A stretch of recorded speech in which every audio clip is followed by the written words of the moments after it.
നമ്മളെപ്പോഴും വൃത്തപരിധിയിലുള്ള ഓട്ടത്തിലാണ്. പദവികൾക്കും പണത്തിനുമായുള്ള ഈ ചേഷ്ടകൾക്കിടയിൽ നമ്മുടെ യഥാർത്ഥ പ്രകൃതമായ സത്തയെ നാം മറന്നുപോയിരിക്കുന്നു.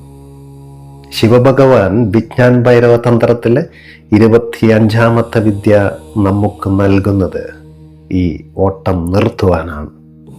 ഇതിന് നമുക്ക് സ്റ്റോപ്പ് വിദ്യ എന്ന് വിളിക്കാം. ദേഷ്യമോ ദാഹമോ ഒരു തുമ്മലോ പോലെ ശക്തമായ ഒരു ഉൾപ്രേരണ നമ്മുടെ ഉള്ളിലുണ്ടാകുമ്പോൾ ആ നിമിഷം പെട്ടെന്ന് നിശ്ചലമാകുക, ഒരു ശിലയെപ്പോലെ മരവിക്കുക. ആ പെട്ടെന്നുള്ള നിർത്തലിൽ മനസ്സിൻ്റെ യാന്ത്രികത അവിടെ തകരും. പുറത്തേക്ക് പ്രവഹിക്കേണ്ട ഊർജത്തിന് മറ്റു വഴികളില്ലാതെ നമ്മുടെ ഉള്ളിലെ കേന്ദ്രത്തിലേക്ക് അത് കുതിക്കും. ആ നിമിഷം അവിടെ ഒരു വിടവ് സംഭവിക്കും. അവിടെ നമ്മൾ തിരിച്ചറിയും, നമ്മൾ ഈ ശരീരമല്ല, ഓടിക്കൊണ്ടിരിക്കുന്ന മനസ്സല്ല, മറിച്ച് ഇതിനെയെല്ലാം നോക്കിക്കാണുന്ന മാറ്റമില്ലാത്ത ആ സത്തയാണ് നമ്മളെന്ന്. യാന്ത്രികമായ ഈ ജീവിതത്തിൽ നിന്ന് ബോധപൂർണമായ നിശബ്ദതയിലേക്കുള്ള മടക്കമാണിത്. ഓട്ടം നിർത്തൂ, ഉള്ളിലെ ആ മഹാമൗനത്തെ അനുഭവിക്കൂ.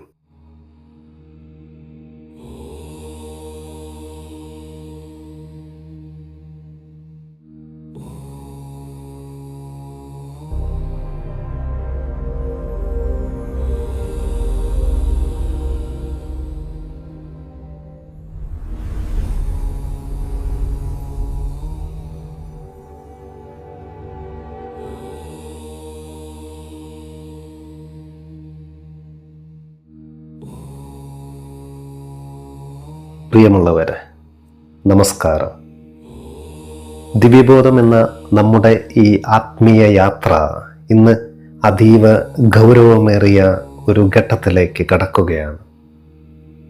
സാധാരണയായി നാം വിചാരിക്കുന്നത് ആത്മീയത എന്നാൽ എന്തെങ്കിലുമൊക്കെ ചെയ്യുക എന്നാണ്. അത് ആരാധനാലയങ്ങളിൽ പോകുക, മന്ത്രം ചൊല്ലുക, ധ്യാനിക്കുക എന്നതൊക്കെയാണ്. എന്നാൽ യഥാർത്ഥ ആത്മീയത എന്നത് നമ്മളിപ്പോൾ ആരാണ്, ആ അവസ്ഥയിൽ യാതൊരുവിധ മാറ്റവും വരുത്താതെ നിശ്ചലമായിരിക്കുക എന്നതാണ്. ഇന്ന് നമ്മൾ ചർച്ച ചെയ്യുന്ന 25ാമത്തെ വിദ്യയിൽ 3 കാര്യങ്ങളാണ് പ്രധാനമായും നമുക്ക് പഠിക്കുവാനുള്ളത്. ഒന്നാമതായി നമ്മുടെ സത്തയെക്കുറിച്ചാണ്. നമ്മൾ ജന്മനാ കൂടെ കൊണ്ടുവന്ന ഒരിക്കലും മാറ്റമില്ലാത്ത നമ്മുടെ ആന്തരിക പ്രകൃതത്തെക്കുറിച്ച്. രണ്ടാമതായി നമ്മുടെ ചേഷ്ടയെക്കുറിച്ചാണ്. ഈ ലോകത്ത് ജീവിക്കാനായി നാം നേടിയെടുത്ത പദവികളും നമ്മൾ ചെയ്തു കൂട്ടുന്ന പ്രവൃത്തികളുമാണത്. മൂന്നാമതായി നമ്മൾ നേരിടുന്നത് പ്രശ്നം എന്നതിനെയാണ്. എങ്ങനെയാണ് പുറത്തുള്ള ചേഷ്ടകൾ നമ്മുടെ ഉള്ളിലെ സത്തയെ ഒരു തിരശീല പോലെ മറച്ചു കളയുന്നതെന്നാണ്. ഈ 3 സത്യങ്ങൾ തിരിച്ചറിയാതെ നമുക്ക് ശിവൻ നൽകുന്ന ഈ മഹാവിദ്യയിലേക്ക് പ്രവേശിക്കാനാവില്ല. ഇന്നത്തെ നമ്മുടെ ആത്മീയ ചിന്തകൾ നമ്മുടെ ജീവിത വീക്ഷണത്തെ അടിമുടി മാറ്റുമെന്ന് എനിക്ക് ഉറപ്പുണ്ട്. നിശബ്ദമായി ഹൃദയം തുറന്നുകൊണ്ട് ഈ ആത്മീയ വിരുന്നിലേക്ക് നിങ്ങളെ ഞാൻ സ്നേഹപൂർവ്വം ക്ഷണിക്കുകയാണ്. നമുക്കാദ്യം നമ്മുടെ സത്തയെക്കുറിച്ച് മനസ്സിലാക്കാം. എന്താണ് ഈ സത്ത എന്ന് പറയുന്നത്? നമ്മളൊരു സ്വർണ്ണാഭരണത്തെ എടുത്താൽ അത് മോതിരമാകാം, മാലയാകാം, അങ്ങനെ എന്തുമാകാം. എന്നാൽ അതിൻ്റെ സത്ത എന്നത് സ്വർണമാണ്. രൂപം മാറിയാലും സ്വർണം അവിടെ മാറുന്നില്ല. അതുപോലെയാണ് നമ്മുടെ സത്തയും. അത് നമ്മുടെ അന്തസത്തയാണ്, നമ്മുടെ യഥാർത്ഥ പ്രകൃതമാണ്. അത് ലഭിക്കാനായി നമ്മൾ പുതിയതായി ഒന്നും ചെയ്യേണ്ടതില്ല. നമ്മൾ ഇപ്പോഴേ അതാണ്. അതിനായി നമ്മൾ മോക്ഷം കിട്ടാൻ കാത്തിരിക്കേണ്ടതായിട്ടൊന്നുമില്ല. കാരണം നമ്മൾ സത്തയായി ഇവിടെയുണ്ട്. നമുക്കും നമ്മുടെ സത്തയ്ക്കുമിടയിൽ ഒരു നൂലിഴയുടെ വിടവ് പോലുമില്ല. എല്ലാ പ്രവർത്തികൾക്കും മുൻപേ നമ്മൾ ഇവിടെ തന്നെയുണ്ട്. നമ്മൾ ഓടുന്നതിനു മുൻപേ, നമ്മൾ ചിരിക്കുന്നതിനു മുൻപേ, നമ്മൾ ചിന്തിക്കുന്നതിനു മുൻപേ അവിടെ ഒരാളുണ്ട്. അതാണ് നമ്മുടെ സത്ത.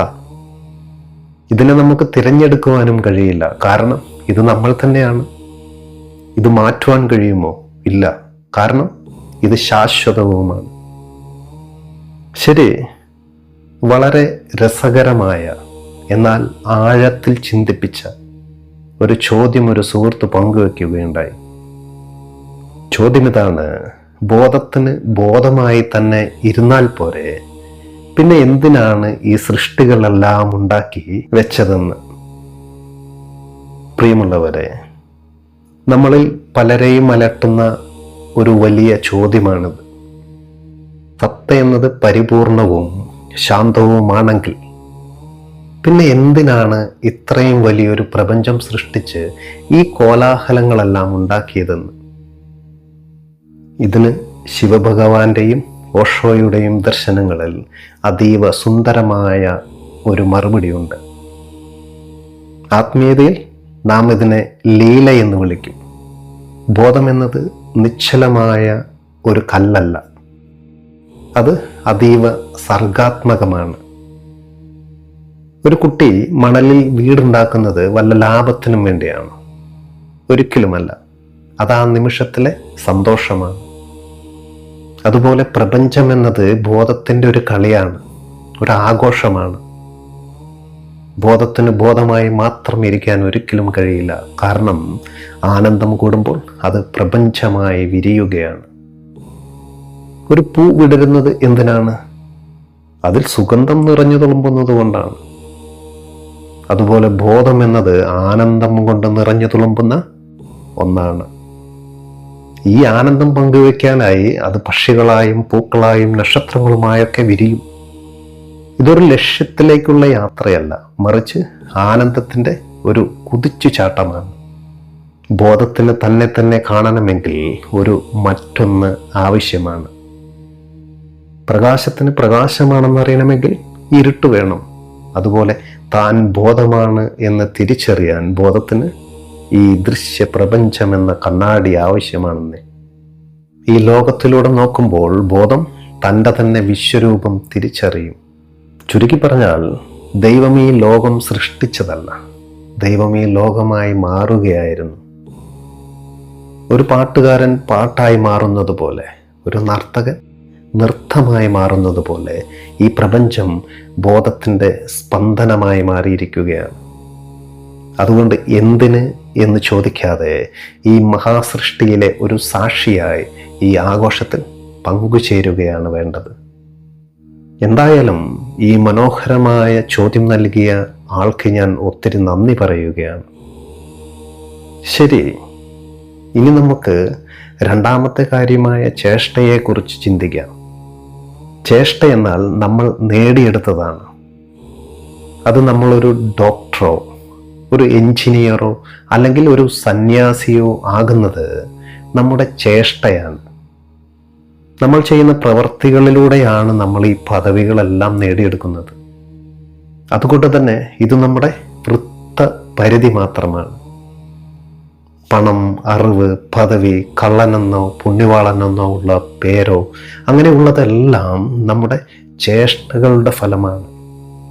ഇവയെല്ലാം നമ്മുടേതാണ്, പക്ഷെ ഇവ നമ്മളല്ല താനും. ഒരു പുണ്യവാളന് നാളെ ഒരു കള്ളനാകാൻ കഴിഞ്ഞേക്കാം, ഒരു കള്ളന് പുണ്യവാളനാകാനും കഴിഞ്ഞേക്കാം. കാരണം ഇതൊരു തിരഞ്ഞെടുപ്പാണല്ലോ. എന്നാൽ സത്ത എന്നത് തിരഞ്ഞെടുപ്പല്ല, അത് നമ്മുടെ അടിത്തറയാണ്.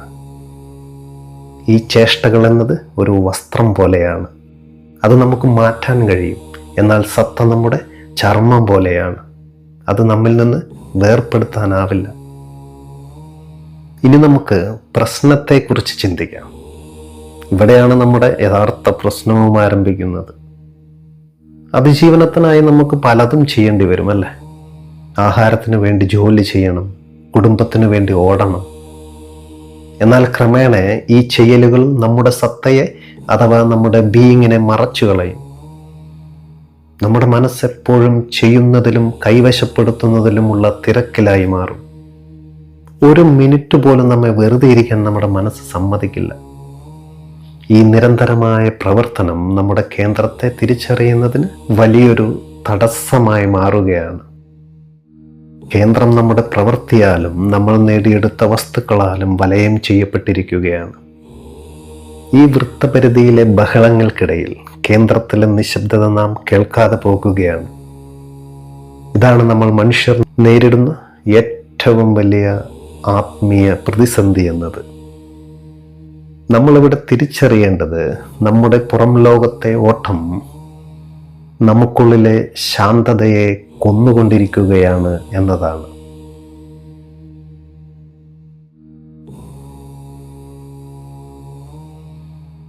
നമ്മൾ നമ്മുടെ ആന്തരിക കേന്ദ്രത്തെക്കുറിച്ചൊക്കെ സംസാരിച്ചുവല്ലേ. എന്നാൽ നമ്മളിവിടെ അഭിമുഖീകരിക്കുന്നത് നമ്മുടെ ഏറ്റവും വലിയ ശത്രുവിനെയും അതേസമയം മിത്രവുമായ മനസ്സിനെയാണ്. നമ്മുടെ മനസ്സ് ഒരു അത്ഭുതകരമായ യന്ത്രമാണെന്ന് നമുക്കറിയാം. പക്ഷേ ആ യന്ത്രത്തിന് ഒരു നിമിഷം പോലും നിശ്ചലമായിരിക്കാൻ കഴിയില്ല. ചേഷ്ട അഥവാ എന്തെങ്കിലും ചെയ്തുകൊണ്ടിരിക്കുക എന്നതാണ് മനസ്സിൻ്റെ ഇന്ധനം എന്നത്. നമ്മളൊന്നും ചെയ്യാതെ ഒരിടത്ത് ശാന്തമായി ഇരിക്കാൻ ശ്രമിച്ചു നോക്കൂ. അങ്ങനെ നോക്കിയാൽ അപ്പോൾ മനസ്സ് കൂടുതൽ വേഗത്തിൽ ഓടാൻ തുടങ്ങും. ഒന്നുകിൽ അത് കഴിഞ്ഞുപോയ കാലത്തിലെ ഓർമ്മകളിലേക്ക് നമ്മെ കൊണ്ടുപോകും, അല്ലെങ്കിൽ വരാനിരിക്കുന്ന കാലത്തെ ഉത്കണ്ഠകളിലേക്ക് നമ്മളെ അത് തള്ളിയിടും. മനസ്സെപ്പോഴും വൃത്തപരിധിയിലാണല്ലോ ജീവിക്കുന്നത്. ഈ വൃത്തപരിധിയിലെ നിരന്തരമായ ചലനമാണ് നമ്മുടെ ഉള്ളിലെ മഹാമൗനത്തെ മറച്ചു പിടിക്കുന്നതും. അതുപോലെ തന്നെ മനസ്സിൻ്റെ മറ്റൊരു വലിയ കെണി എന്നത് കൈവശപ്പെടുത്തലാണ്. പണം, വീട്, പദവി എന്നിവയൊക്കെ നേടിയെടുക്കുമ്പോൾ നാം വിചാരിക്കും ഞാൻ ഇതാണെന്ന്. എന്നാൽ ഇത് നമ്മുടെ ചേഷ്ടയുടെ നേട്ടമാണ്. എന്നാൽ ഈ സമ്പത്തെല്ലാം നമ്മുടേതാണ്. പക്ഷെ അവ നമ്മളല്ല താനും. നമ്മൾ എത്ര പുസ്തകങ്ങൾ വായിച്ചു എന്നതോ എത്ര അറിവ് നേടിയെന്നതോ നമ്മുടെ സത്തയെ ഒരിക്കലും ബാധിക്കുന്നില്ല. അറിവെന്നത് നമ്മുടെ മനസ്സ് ശേഖരിച്ചു വെച്ച വെറും വിവരങ്ങൾ മാത്രമാണ്. ഞാൻ വലിയ പണ്ഡിതനാണ് എന്ന് നമ്മൾ ചിന്തിക്കുമ്പോൾ നമ്മുടെ അഹംഭാവം വർദ്ധിക്കൂലേ? ഈ അഹംഭാവമല്ലേ നമ്മുടെ കേന്ദ്രത്തെ വലയം ചെയ്തിരിക്കുന്ന ഏറ്റവും വലിയ മതിൽ? അതുപോലെ തന്നെ പ്രവൃത്തി ഒരു തിരഞ്ഞെടുപ്പാണ് എന്ന് നാം കണ്ടു. മനസ്സെപ്പോഴും തിരഞ്ഞെടുപ്പുകൾ നടത്തിക്കൊണ്ടിരിക്കും. നമ്മളൊരു പുണ്യവാളനാകാൻ തീരുമാനിച്ചാൽ അത് മനസ്സിൻ്റെ ഒരു തിരഞ്ഞെടുപ്പാണ്.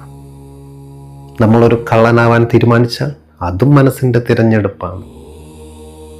എന്നാൽ ഈ രണ്ട് തിരഞ്ഞെടുപ്പുകൾക്ക് മുൻപേ അവിടെ ഒരാളുണ്ട്. ആ ആളാണല്ലോ നമ്മുടെ സത്ത. ഒരു കള്ളന് സന്യാസിയാകാം, സന്യാസിക്ക് കള്ളനുമാവാം. വസ്ത്രങ്ങൾ മാറുന്നത് പോലെ ഈ വേഷങ്ങൾ ഇങ്ങനെ മാറിക്കൊണ്ടിരിക്കും. എന്നാൽ നമ്മുടെ അന്തസത്തയ്ക്ക് അവിടെ യാതൊരുവിധ മാറ്റവുമില്ല. നമ്മുടെ മനസ്സ് ഈ വേഷങ്ങളെ സത്തയായി തെറ്റിദ്ധരിപ്പിച്ചിരിക്കുകയാണ്. നമ്മൾ ചെയ്യുന്ന പ്രവൃത്തിയാണ് നമ്മുടെ വ്യക്തിത്വം എന്ന് മനസ്സ് നമ്മെ വിശ്വസിപ്പിക്കുകയാണ്. ഈ മിഥ്യാധാരണയാണ് നമ്മെ നമ്മുടെ കേന്ദ്രത്തിൽ നിന്നും അകറ്റുന്നത്. പ്രിയ സുഹൃത്തുക്കളെ, സമുദ്രത്തിലെ തിരമാലകൾ ശക്തമാകുമ്പോൾ നമുക്കതിൻ്റെ ആഴം കാണാൻ കഴിയില്ല. അതുപോലെ നമ്മുടെ മനസ്സിൻ്റെ പ്രവൃത്തികൾ വർദ്ധിക്കുമ്പോൾ നമ്മുടെ സത്ത അദൃശ്യമാകുകയാണ്. മനസ്സെപ്പോഴും പുറത്തുള്ള വസ്തുക്കളിലാണ് ശ്രദ്ധ കേന്ദ്രീകരിക്കുന്നത്. അത് പണം, അധികാരം, മറ്റു മനുഷ്യർ, ഇവയിലൊക്കെ നമ്മുടെ ഊർജം പ്രവഹിക്കുമ്പോൾ ഉള്ളിലേക്ക് നോക്കാൻ നമുക്ക് സമയം ലഭിക്കുന്നില്ല. നമ്മൾ പെട്ടെന്ന് പ്രവർത്തികൾ നിർത്തിയാൽ മനസ്സവിടെ ഭയപ്പെടാൻ തുടങ്ങും. കാരണം പ്രവർത്തികളില്ലെങ്കിൽ മനസ്സിന് നിലനിൽപ്പില്ലല്ലോ. മനസ്സിൻ്റെ മരണം സംഭവിക്കുമോ എന്ന ഭയം നമ്മെ വീണ്ടും എന്തെങ്കിലും പ്രവർത്തികളിൽ ഏർപ്പെടാൻ നിർബന്ധിച്ചു കൊണ്ടിരിക്കും. ഈ പുകപടലങ്ങൾക്കിടയിൽ കേന്ദ്രത്തിലെ പ്രകാശം നമ്മൾ കാണാതെ പോകുകയും ചെയ്യും. അതുകൊണ്ട് സ്നേഹമുള്ളവരെ, നമ്മൾ തിരിച്ചറിയേണ്ടത് നമ്മുടെ മനസ്സ് നമ്മെ നിരന്തരം വൃത്തപരിധിയിൽ തളച്ചിടാൻ ശ്രമിക്കുന്നു എന്നാണ്. ഈ ചേഷ്ടകളുടെ ചങ്ങലകൾ അഴിച്ചാൽ മാത്രമേ നമുക്ക് നമ്മുടെ കേന്ദ്രത്തിലേക്ക് കടക്കാൻ കഴിയൂ.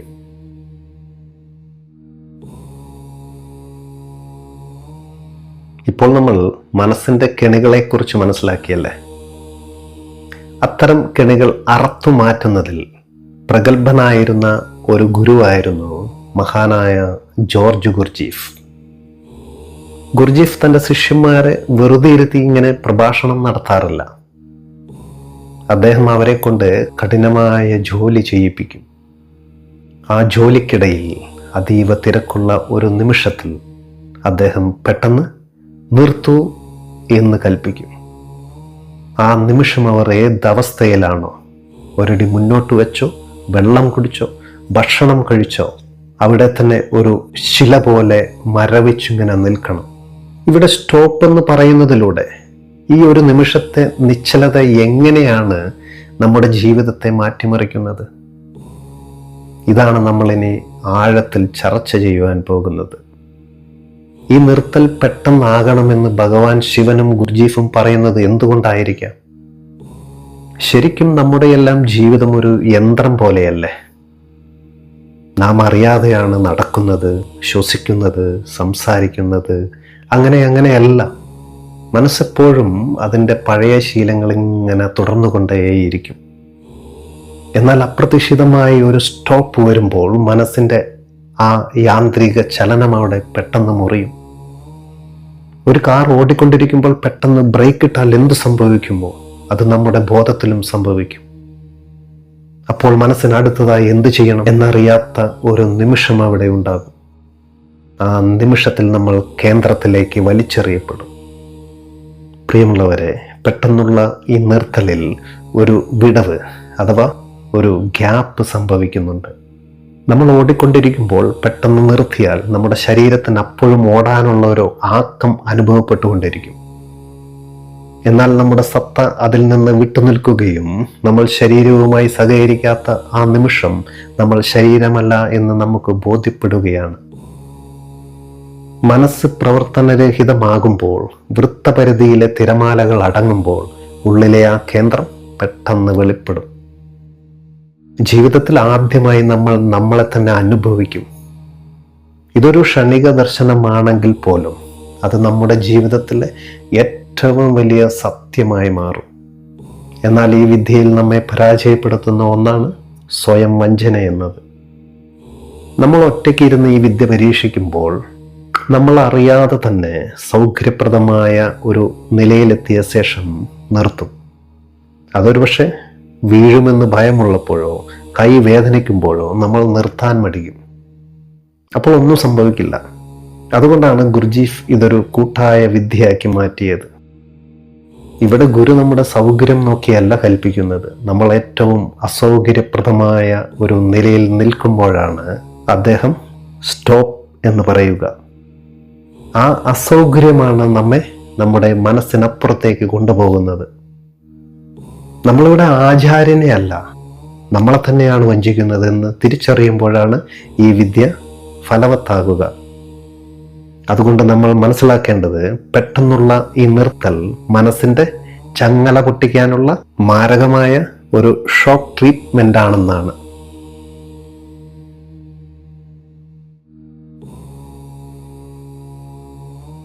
നമ്മളിവിടെ നിർത്തുക എന്ന വിദ്യയെക്കുറിച്ച് സംസാരിച്ചു. എന്നാൽ ഈ നിർത്തൽ എന്തിനു വേണ്ടിയാണ്? നാം എന്തിനാണ് ഈ നിശ്ചലനാകാൻ ശ്രമിക്കുന്നത്? നമ്മുടെ ജീവിതത്തിൽ നമ്മൾ എല്ലാ ദിവസവും നിശ്ചലനാകുന്നുണ്ട്. അതാണ് ഉറക്കം. പക്ഷേ ഉറക്കത്തിൽ നമ്മൾ അറിയാതെയാണ് നമ്മുടെ കേന്ദ്രത്തിലെത്തുന്നത്.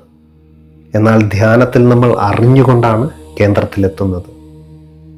ഈ വ്യത്യാസം തിരിച്ചറിയുമ്പോഴാണ് ഈ നിർത്തൽ വിദ്യ എത്രമാത്രം വിപ്ലവകരമാണെന്ന് നമുക്ക് ബോധ്യപ്പെടുക. ഇനി നമുക്ക് സുഷുപ്തിയെക്കുറിച്ചൊന്ന് മനസ്സിലാക്കാം. എന്താണ് ഈ സുഷുപ്തി? സ്വപ്നങ്ങളില്ലാത്ത ഗാഠനിദ്രയെയാണ് സുഷുപ്തി എന്ന് വിളിക്കുന്നത്. ഉറക്കത്തിൽ നമ്മുടെ എല്ലാ ചേഷ്ടകളും നിലയ്ക്കുന്നുണ്ടല്ലേ? നമ്മളവിടെ ഓടുന്നില്ല, ചിന്തിക്കുന്നില്ല, സംസാരിക്കുന്നില്ല. ഇവിടെ ഊർജം വൃത്തപരിധിയിൽ നിന്ന് കേന്ദ്രത്തിലേക്ക് മടങ്ങുകയാണ്. സുഷുപ്തിയിൽ നമ്മൾ നമ്മുടെ സത്തയുടെ കേന്ദ്രത്തിലാണ് ഇരിക്കുന്നത്, പക്ഷെ നമ്മളത് അറിയുന്നില്ല. നമ്മളവിടെ അബോധാവസ്ഥയിലാണ്. ഒരു ഇരുട്ടറയിൽ ഇരിക്കുന്നത് പോലെയാണത്. അവിടെ നിധിയുണ്ട്, പക്ഷെ നമുക്കത് കാണാൻ കഴിയില്ല. ഒരു ഗാഠനിദ്ര കഴിഞ്ഞ് എഴുന്നേൽക്കുമ്പോൾ നമുക്ക് ഉന്മേഷം തോന്നുന്നത് ആ കേന്ദ്രത്തിൽ നിന്ന് ഊർജം ലഭിക്കുന്നത് കൊണ്ടാണ്. പക്ഷെ നമ്മുടെ ജീവിതം അവിടെ മാറുന്നില്ല, കാരണം നമ്മളവിടെ അബോധവാനായിരുന്നു എന്നതാണ്. ഇനി നമുക്ക് സമാധിയെക്കുറിച്ച് നോക്കാം. സുഷുപ്തിയും സമാധിയും ഒന്ന് തന്നെയാണ്. എന്നാൽ ഒരേ ഒരു വ്യത്യാസം എന്നത് സമാധിയിൽ നമ്മുടെ ബോധം കേന്ദ്രത്തിലാണ്. അവിടെ നമ്മൾ പൂർണ്ണമായും ഉണർന്നിരിക്കുകയാണ്. ഒരു ഇരുട്ടറയിൽ വിളക്ക് കൊളുത്തി വെച്ചാൽ എങ്ങനെയുണ്ടാകും? അവിടെയുള്ള നിധി നമുക്ക് കാണാം. സമാധിയിൽ നമ്മൾ നമ്മുടെ സത്തയെ ദർശിക്കും. ഞാൻ ഈ ശരീരമല്ല, ഞാൻ ഈ ചേഷ്ടകളല്ല, ഞാൻ ഈ ബോധമാണെന്ന് നമ്മൾ തിരിച്ചറിയും. സുഷുപ്തിയിൽ നിന്ന് ഉണരുന്നവൻ പഴയ മനുഷ്യൻ തന്നെയാണ്. എന്നാൽ സമാധിയിൽ നിന്ന് ഉണരുന്നവൻ പുതിയൊരു മനുഷ്യനാണ്. അവന് തൻ്റെ വൃത്തപരിധിയിലെ ചേഷ്ടകൾ വെറും തിരമാലകൾ മാത്രമാണെന്നറിയും. സുഹൃത്തുക്കളെ, ഇവിടെയാണ് നമ്മൾ മനസ്സിലാക്കിയ നിർത്തൽ വിദ്യ പ്രസക്തമാകുന്നത്. നമ്മൾ പ്രവർത്തന നിരതനായിരിക്കുമ്പോൾ, നിർത്തൂ എന്ന കൽപ്പന വരുമ്പോൾ നമ്മൾ പെട്ടെന്ന് അവിടെ നിഷ്ക്രിയനാകും. അതായത് നമ്മൾ ഉണർന്നിരിക്കുമ്പോൾ തന്നെ നമ്മൾ സുഷുപ്തിയുടെ നിശ്ചലതയിലേക്ക് തള്ളിയിടുകയാണ് ഗുരു ഇവിടെ ചെയ്യുന്നത്. നമ്മൾ ഉറങ്ങുകയല്ല, മറിച്ച് ഉണർന്നിരിക്കുകയാണ്. പക്ഷെ ശരീരം പൂർണ്ണമായും നിശ്ചലവുമായിരിക്കും. അപ്പോൾ ആ ഊർജം പുറത്തേക്ക് പോകാതെ നമ്മുടെ കേന്ദ്രത്തിലേക്ക് കുതിക്കും. ആ നിമിഷത്തിൽ നമ്മൾ സമാധിയുടെ ഒരു ക്ഷണിക ദർശനം നേടും. സാധാരണ ഉറക്കം എന്നതൊരു യാന്ത്രിക പ്രക്രിയയാണ്. എന്നാൽ ഈ ബോധപൂർവമായ നിർത്തൽ എന്നത് നമ്മുടെ ആത്മീയ വിജയമാണ് കേട്ടോ. ഇത് നമ്മെ പ്രവർത്തനത്തിൽ നിന്ന് മോചിപ്പിക്കുകയും കേന്ദ്രത്തിലേക്ക് അടുപ്പിക്കുകയും ചെയ്യും. അതുകൊണ്ട് തന്നെ നമ്മളിവിടെ മനസ്സിലാക്കേണ്ടത് ഉറക്കമെന്നത് അബോധമായ സമാധിയാണെന്നും സമാധി ബോധപൂർവമായ ഉറക്കമാണെന്നും നിർത്തൽ വിദ്യ ഈ രണ്ട് പാലങ്ങളെ തമ്മിൽ ബന്ധിപ്പിക്കുന്ന ഒന്നാണെന്നുമാണ്.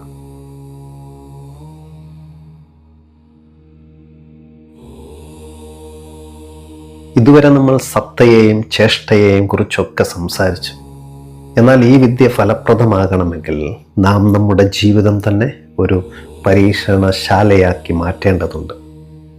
നമുക്കറിയാം, നമ്മുടെയൊക്കെ ഉള്ളിൽ ഓരോ നിമിഷവും പലതരത്തിലുള്ള ഉൾപ്രേരണകൾ ഉണ്ടാകാറുണ്ട്.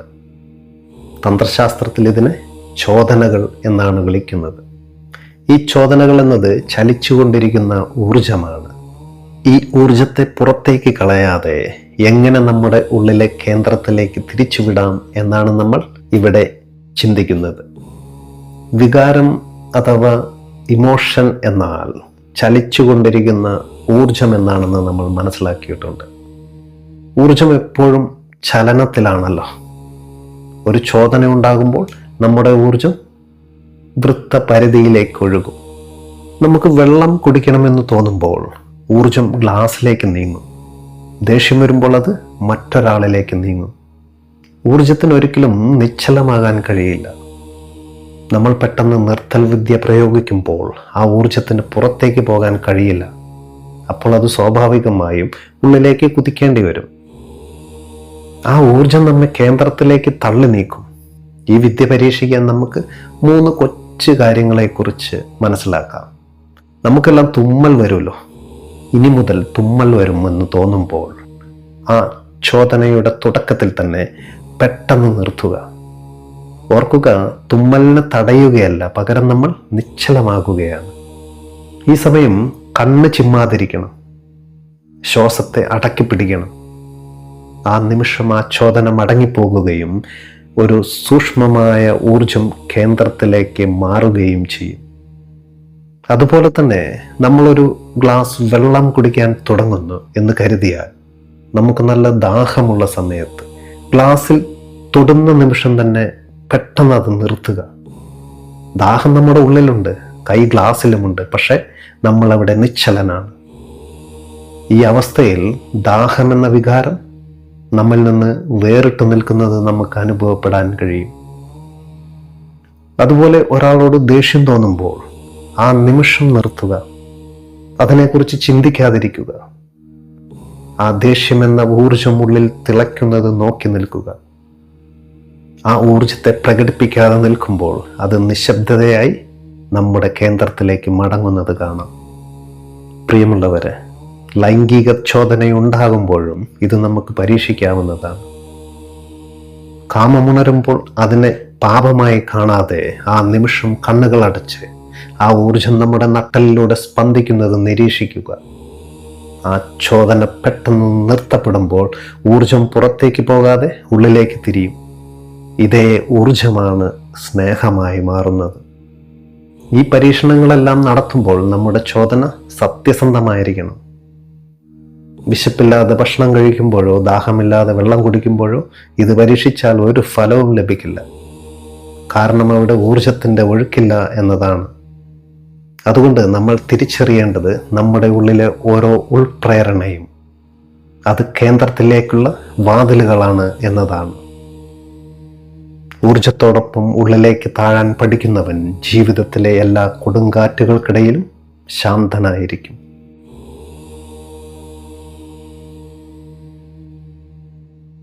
സ്നേഹമുള്ള സത്യാന്വേഷികളെ, ഇന്നത്തെ ആത്മീയ യാത്രയുടെ സമാപനത്തിലേക്ക് നമ്മൾ എത്തിയിരിക്കുകയാണ്. നമ്മൾ ചേഷ്ടകളെക്കുറിച്ച് പഠിച്ചു, മനസ്സിൻ്റെ വഞ്ചനകളെക്കുറിച്ച് സംസാരിച്ചു, ഗുർജീഫിൻ്റെ ഷോക്ക് വിദ്യയെക്കുറിച്ചൊക്കെ ചർച്ച ചെയ്തു. ഇപ്പോൾ നമ്മൾ എത്തി നിൽക്കുന്നത് ആത്യന്തികമായ ഒരു ചോദ്യത്തിന് മുന്നിലാണ്. ഈ നിർത്തിക്കഴിഞ്ഞാൽ പിന്നെ എന്താണ് എന്നുള്ള ചോദ്യത്തിന് മുൻപിൽ. ശരി, ആ നിശബ്ദതയെ നമുക്ക് എങ്ങനെ ബോധമാക്കി മാറ്റാം എന്ന് നോക്കാം. ഇവിടെ നിർത്തൂ എന്ന് നമ്മൾ കൽപ്പിക്കുകയും ശരീരം നിശ്ചലമാകുകയും ചെയ്താൽ മാത്രം പോരാ. അവിടെ ഏറ്റവും പ്രധാനപ്പെട്ട ഒന്നുകൂടിയുണ്ട്: കാത്തിരിക്കുക എന്നത്. നമ്മൾ നിർത്തിക്കഴിഞ്ഞാൽ പിന്നെ ഞാൻ ധ്യാനിക്കുകയാണ്, എനിക്ക് സമാധി ലഭിക്കാൻ പോകുന്നു എന്നൊന്നും ഇവിടെ ചിന്തിച്ചേക്കരുത്. ചിന്ത തുടങ്ങിയാൽ നമ്മൾ വീണ്ടും ചേഷ്ടയിലേക്ക് മടങ്ങിപ്പോകും.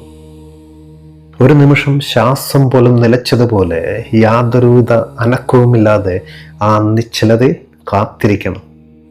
ആ ശുദ്ധമായ അസ്തിത്വത്തിൽ പെട്ടെന്ന് ആ കേന്ദ്രം പൊട്ടിവിടരും. അതൊരു മിന്നൽ പിണർ പോലെയായിരിക്കും.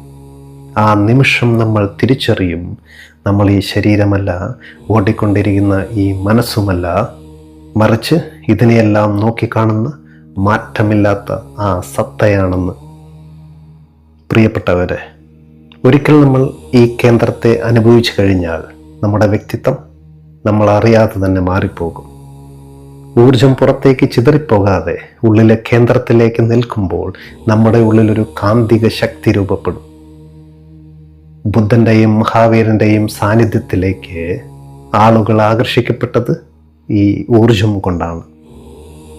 കേന്ദ്രത്തിലെത്തുന്ന മനുഷ്യൻ വീണ്ടും ഒരു കൊച്ചുകുട്ടിയെ പോലെ നിഷ്കളങ്കനായി മാറും. അവന് ലോകത്തോട് വെറുപ്പില്ല, മമതയില്ല, പകരം പ്രപഞ്ചത്തോളം വലിയ കരുണയാണ് ഉള്ളിൽ നിറയുക. ഇനി മുതൽ നിങ്ങൾ വികാരങ്ങളുടെ ഇരകളല്ല. നിങ്ങൾക്ക് എപ്പോൾ വേണമെങ്കിലും കേന്ദ്രത്തിലേക്ക് മടങ്ങാം. നമ്മൾ നമ്മുടെ ഊർജത്തിൻ്റെ യജമാനായി മാറുകയാണ് ഇവിടെ. പ്രിയമുള്ളവരെ, ഇന്നത്തെ ചിന്തകൾ ഇവിടെ സമാപിക്കുകയാണ്. ഈ യാത്ര ഇവിടെ അവസാനിക്കുന്നില്ല, മറിച്ച് നമ്മുടെ ജീവിതത്തിൽ ഇതൊരു പുതിയ തുടക്കമാകുകയാണ്. ഈ ധന്യമായ നിമിഷത്തിൽ ഈ ജ്ഞാനത്തിൻ്റെ ഉറവിടമായ ആദിയോഗി ഭഗവാൻ പരമശിവനെ നന്ദി അർപ്പിക്കുന്നു. 112 വിദ്യകളിലൂടെ മനുഷ്യരാശിയുടെ ബോധത്തെ ഉണർത്താൻ ആ കാരുണ്യം നമുക്ക് വഴികാട്ടിയായി മാറിയല്ലേ. അതുപോലെ ഈ വിദ്യകളെ ഇത്രമേൽ ലളിതമായി നമുക്ക് മുന്നിലെത്തിച്ചു തന്ന ഓഷോയെ പോലുള്ള മഹാമാനുഷികളോടും ജോർജ് ഗുർജീഫിനെ പോലുള്ള ആചാര്യന്മാരോടും ആദരവോടെ നന്ദി രേഖപ്പെടുത്തുന്നു. ഏറ്റവും പ്രധാനമായി കുറച്ചു സമയം അതീവ താല്പര്യത്തോടെ ഹൃദയം തുറന്ന് എന്നിലൂടെ ഓഷോയുടെ വാക്കുകൾ കേട്ടിരുന്ന നിങ്ങളോട്, എൻ്റെ പ്രിയപ്പെട്ട സത്യാന്വേഷികളോട് ഞാൻ നന്ദി പറയുന്നു. നിങ്ങളുടെ ഉള്ളിലെ ആ തേടലാണ് ഈ പ്രഭാഷണത്തെ ഇത്രമേൽ ജീവനുള്ളതാക്കിയത്. ദിവ്യബോധം എന്നും നിങ്ങളോടൊപ്പം ഉണ്ടാകും. നമ്മുടെ ഈ ചെറിയ കൂട്ടായ്മ ഇനിയും ആഴങ്ങളിലേക്ക് സഞ്ചരിക്കും. ഈ വിദ്യ നിങ്ങളുടെയും എൻ്റെയും ജീവിതത്തിൽ വെളിച്ചമായി മാറട്ടെ എന്ന് ഞാൻ ആത്മാർത്ഥമായി പ്രാർത്ഥിക്കുകയാണ്. സ്നേഹത്തോടെ ദിവ്യബോധം. നന്ദി, നമസ്കാരം.